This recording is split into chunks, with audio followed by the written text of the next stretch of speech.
નમસ્કાર વિદ્યાર્થી મિત્રો, સ્વાગત છે આપનું ગુજરાતી પાઠશાલામાં. આજે આપણે જોઈએ ધોરણ 10 આઈડિયલ અસાઇનમેન્ટ જે છે એનો પેપર 2 નો વિભાગ સી અને ડી નું સોલ્યુશન જોવાના છીએ. વિદ્યાર્થી મિત્રો, તમે આ ચેનલ પર નવા હોય તો ચેનલને સબસ્ક્રાઇબ કરી બાજુમાં રહેલો બેલ આઇકોન દબાવો, જેનાથી આવનાર તમામ પ્રશ્નપત્રના સોલ્યુશન તમને તરત મળતા રહે. જોઈએ આપણે પ્રશ્ન નંબર 33 થી ભાગ્યા પ્રમાણે ઉત્તર લખવાનો હોય છે. વ્યાકરણ વિભાગનો તમને ખબર જ છે. નીચેના બે શબ્દોની સાચી જોડણી શોધીને લખો. જિજ્ઞાસા તો જવાબમાં આવશે અને ગિરિવર. 34 યથા પ્લસ ઈષ્ટ શબ્દની સાચી સંધિ જોડો તો થશે યથેષ્ટ. યથેષ્ટ. ઋણમુક્ત શબ્દનો સમાસ ઓળખાવો તો એમાં આવશે તત્પુરુષ સમાસ. તો નથી આવ્યો પાછળ, તત્પુરુષ સમાસ. બંને શબ્દના જોડણી ભેદે થતો અર્થભેદ જણાવો. માદા એટલે થાય સ્ત્રી અને માંદા એટલે થાય બીમાર. વિસ્તરે છે એમ સમજણના ફલકમાં દીકરી અલંકાર ઓળખાવો તો એમાં આવશે રૂપક અલંકાર. શ્યામલ શબ્દમાં કયો પ્રત્યય રહેલો છે? પર પ્રત્યય. નીચેના શબ્દોના સમાનાર્થી શબ્દ શોધીને લખો. પુંજ એટલે થાય ઢગલો. ઉર એટલે થાય હૃદય.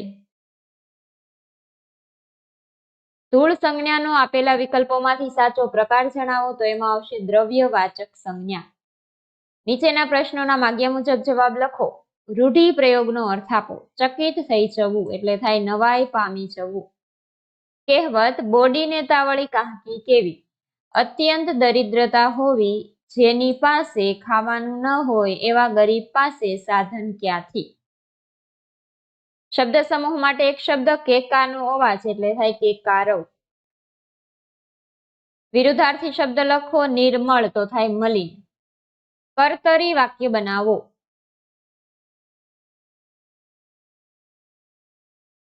રામનો જાદુ કેવો હોય છે તેની વાત મારાથી કરાય તો એમાં આવશે રામનો જાદુ કેવો હોય છે તેની વાત હું કરું. તળપદા શબ્દનું શિષ્ટ રૂપ જંતર એટલે થાય વાજિંત્ર, એક તંતુ વાદ્ય. નીચેના વાક્યમાંથી વિશેષણ શોધી તેનો પ્રકાર. પવન ઠંડો અને આકરો હતો. ઠંડો અને આકરો બંને વિશેષણ છે, એક ગુણવાચક વિશેષણ છે. નીચેના વાક્યમાંથી ક્રિયા વિશેષણ શોધીને તેનો પ્રકાર લખો. એકાએક ફગફગીયો દીવો બુઝાઈ ગયો તો એમાં આવશે એકાએક રીતિવાચક ક્રિયા વિશેષણ. પરમાર્થ શબ્દના ધ્વનિ ઘટકો છૂટા પાડો. પ પ્લસ અ પ્લસ ર એ બધામાં છે એ આપણને ખબર છે કે વ્યંજન અક્ષર હોય એ છે હલંત એટલે કે ખોડા આવે.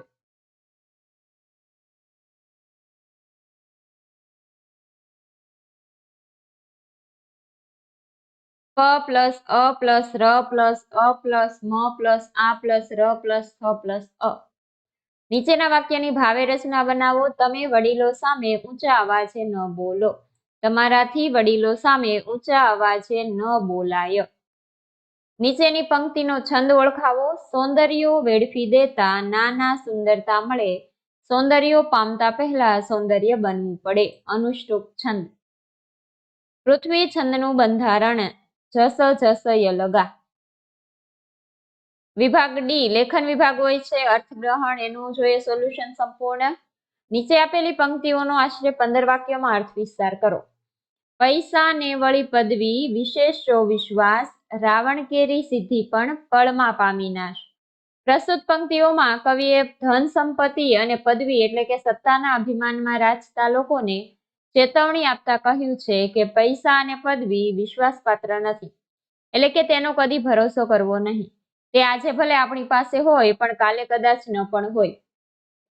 કવિએ આ વાતના સમર્થનમાં લંકાપતિ રાવણનું સચોટ ઉદાહરણ આપ્યું છે. રાવણ લંકાનો રાજા હતો. તેની લંકા નગરી સોનાની બનેલી હતી. તેમ છતાં અભિમાનના નશામાં ચૂર રાવણનો અને તેની સોનાની નગરી લંકાનો નાશ થતા વાર લાગી નહીં. તેની નામના પણ ધૂળમાં મળી ગઈ. સમય અને સંજોગો બદલાય ત્યારે ગમે તેવા ધનવાન માણસને પણ નિર્ધન થઈ જવામાં વાર લાગતી નથી. ઊંચું પદ કે સત્તા ભોગવતી વ્યક્તિને પણ સંજોગો બદલાતા પદ છોડવાનો વારો આવે છે. આમ કોઈ પણ વ્યક્તિએ ધન સંપત્તિ સત્તા મળવાથી અહંકારી કે અવિવેકી ન બની જવું જોઈએ. મળેલા બંને સુખને ઉદાર, નિર્માની અને વિવેકી બનીને ભોગવવા જોઈએ. અથવાનું છે અંધ અને અજ્ઞ એ બેમાં ઓછો શાપિત આંધળો એકાંગે પાંગળો અંધ, અજ્ઞ સર્વાંગે પાંગળો. ઉપરોક્ત પંક્તિઓમાં અંધ અને અજ્ઞાનીની સરખામણી કરતા કવિ એવું કહે છે કે આંધળો અને અજ્ઞાની કરતા ઓછો શાપિત છે, કારણ કે આંધળાની એક જ ઇન્દ્રિય આંખ કામ કરતી નથી, જ્યારે અજ્ઞાનીને બધી જ ઇન્દ્રિયો હોવા છતાં તે પોતાના અજ્ઞાનને લીધે તેનો યોગ્ય ઉપયોગ કરી શકતો નથી. આંધળી વ્યક્તિને આંખો જ હોતી નથી, પરંતુ તે પોતાની બુદ્ધિથી બીજા અનેક કામો કરી શકે છે.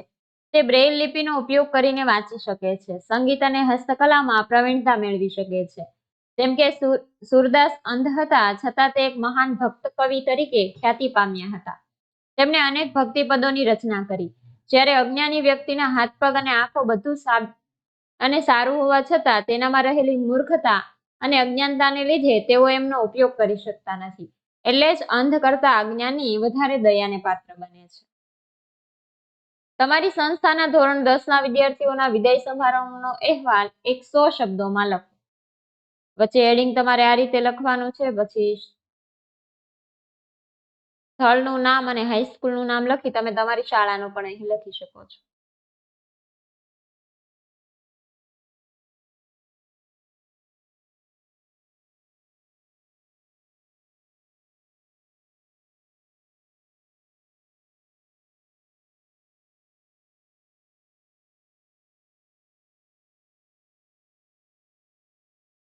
નીચે આપેલા ગદ્યખંડનો આશરે ત્રીજા ભાગમાં સંક્ષેપ કરી તેને યોગ્ય શીર્ષક આપો.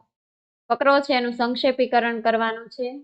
શીર્ષક આપેલું છે ચારિત્ર એ જ શક્તિ. ચારિત્રથી જ માનવી શક્તિશાળી અને તેજસ્વી બને છે. ચારિત્રહીન વ્યક્તિ આ સમાજ માટે મૃતપ્રાય છે. તમારે જીવનમાં સફળ થવું હોય, બીજાને પ્રભાવિત કરવા હોય તો તમારે નિષ્કલંક ચારિત્ર પ્રાપ્ત કરવું જોઈએ. ચારિત્ર જીવનનો સ્તંભ છે. છેલ્લે આપેલું છે ગમે તે એક વિષય પર આપેલા મુદ્દા આધારિત 250 શબ્દોમાં નિબંધ લખો. આ નિબંધ તમને આ ચેનલ પર સર્ચ કરવાથી મળી રહેશે. આ નિબંધ સિવાય અન્ય નિબંધો પણ તમને આ ચેનલ પરથી મળી રહેશે. તો વિદ્યાર્થી મિત્રો, તમે આ ચેનલ પર નવા હોય તો ચેનલને સબસ્ક્રાઇબ કરી બાજુમાં રહેલો બેલ આઇકોન દબાવો, જેનાથી આવનાર તમામ વિડીયોના સોલ્યુશન તમને તરત મળતા રહે. વિડીયો જોવા બદલ આભાર.